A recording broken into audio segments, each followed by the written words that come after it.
Hello everyone, তোমরা সবাই কেমন আছো? আশা করছি তোমরা সবাই খুব ভালো আছো। তার একটা নতুন ভিডিও নিয়ে চলে এলাম। তো এটা ছিল আমাদের কালী পুজোর দিনকার ভিডিও, মানে বাড়ির কালী পুজো না, মানে দীপাবলির দিনকার এটা ভিডিও।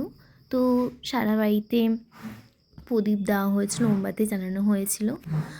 তো আমি আমাদের মন্দিরের ঠাকুরঘরের ওই জায়গাটার ভিডিওটাই নিয়েছি, আর বাকি সারা বাড়ির নেওয়া হয়নি। তারপরে আমি বোম ফাটাতে চলে গেছিলাম।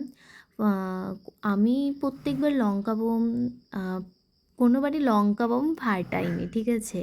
আমি প্রত্যেকবার তারাবাতি আর রং মশাল বলে উৎসবেই ফাটাতাম। তো এইবার ভাবলাম যে সব রকম বোমই ফাটানো যাক, তাই আমি ফাটিয়েছি। তো এটাই তোমাদের সাথে শেয়ার করলাম। এখানে তো শুধু লঙ্কা বোম আর ওটা ছিল জেনারেটর বোম আর তুবড়ির ভিডিও করা হয়েছে, বাট তাছাড়াও চকলেট বোম, স্কাই শট অনেক কিছুই ফাটিয়েছি, সমস্ত কিছুর ভিডিও করা হয়নি। তো তারপরে পরের দিন হলো ফানুসটা হলো দীপাবলির দিন উড়ানো হয়নি। তো তার পরের দিন আমরা ফানুস উড়িয়েছিলাম। এখানে আমি, আমার একটা ভাগ্নি আর দাদা মিলে উড়িয়েছিলাম, কারণ ফানুস কখনোই একা উড়ানো যায় না, দুজন না ধরলে হয় না। তো উড়ছিল না প্রথমে ফানুসটা, আমি ভাবলাম উড়বে কি না, মনটা খারাপ হয়ে গেছিলো। তারপর উড়ে গেল, খুবই ভালো লাগলো। তো তোমরা জানি ব্লগটা কেমন লাগলো, দেখা হচ্ছে নেক্সট।